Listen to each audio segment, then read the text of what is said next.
When it comes to relationships, there are a lot of experts out there who give a lot of advice, which most of it is good, but on the other hand, some of it is very misleading. It's very good to discern who you listen to and what kind of advice you're receiving, or what kind or information that you are taking from. And so there are some biblical relationship truths that are out there, and some of them that you are really getting wrong about. And so today in this video, I want to share the same truths that are being shared by these called internet experts that might have a different context from the one that they give. And the first one is submission. We all know what submission is, but some people got get blinded by something we call blind obedience. Biblical submission is about mutual love and respect, and not control. We are not controlled, and some of this relationship submit even before their wives. Those should not do that until someone has married you. That's the only time you should be submissive to him. Husbands are called to love Christ, that is self-sacrificial. So don't go on into blind obedience, not knowing it isn't the right way to do. Second one is singleness, and people take this as inadequacy. Inadequacy being single doesn't mean that you are not ready. Paul calls this a gift. It's a season where God calls you to serve Him. It's not a punishment. And before you think that you're inadequate and set up for a relationship that's not God's will, you should really take that moment of singleness to search God, to search His love, to search a relationship and a fellowship with Him. The third one is God won't just drop a spouse on your lap. This means that relationships need intentional effort and wisdom, because you can't fall in love and love someone that you haven't, that God doesn't want. You have to test, you have to know their faith, if they are aligned, if you align in goals, in many things. Faith without works is dead. Even in love, you have to cultivate for it. You have to do the work.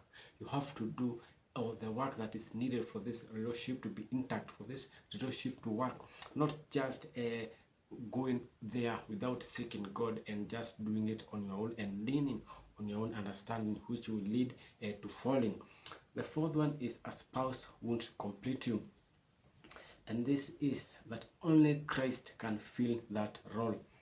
That is true. Many of us, many of the relationship people go with their baggages, carrying them, and they think that this person is going to complete them, that they are going to find rest in this person. But that's where people go wrong, because only Christ can fill that role. So marriage should be two whole people coming together, and not two broken halves. If two people come and they are broken, they shall break one another, and that marriage cannot last, because both of them are broken and they are coming to look for healing from one another, instead of just relying on Christ Jesus for that healing. The fifth one is God relationships aren't effortless. People think that just because a relationship is ordained by God, that it's going to work out very well. You don't have to work on it. You don't have to do anything, because God has called you to be together. Remember, you have to do the work. There are conflicts. There are so many disagreements that are going to arise from that relationship. Even divine relationships face challenges. So patience, grace, and forgiveness are are always required for this marriage to go well. The sixth one is boundaries are biblical.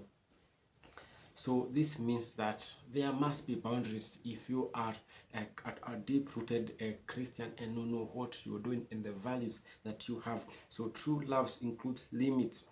We are asked to guard our hearts. So it's not time to go and test yourself with that person, that man, or with that woman. You need to guard yourself and set limits and set boundaries into a relationship before you get into marriage. Even after getting in marriage, there are some boundaries that are still set to be met by each and every one. Not even for the in-laws, there are so many boundaries that are going to be met. Not necessarily even before that you get into marriage.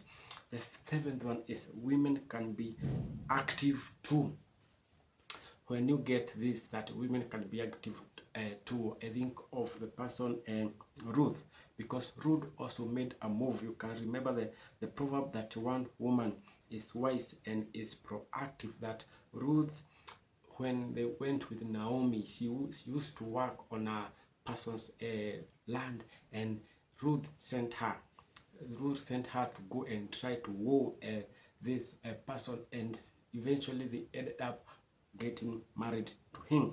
So waiting doesn't mean doing nothing. You have to do something. Even as a lady, you have to pray. You have to show God that you are really concerned about this. You have to work for it. You have to avail yourself before God and try to do a talk actively and know what the person wants from you, to be intentional of this relationship.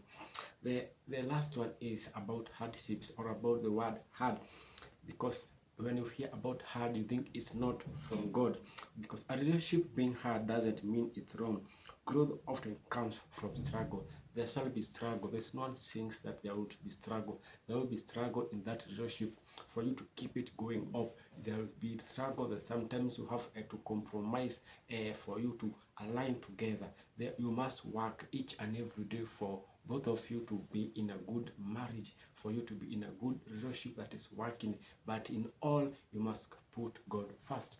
So before you listen to any advice and any message about marriage and relationships, you have to really know what they are really talking about in those points being given, so that you can discern what's the wrong and what's not right. So that's it, the video for the moment, and I hope to see you on the other side of my next video.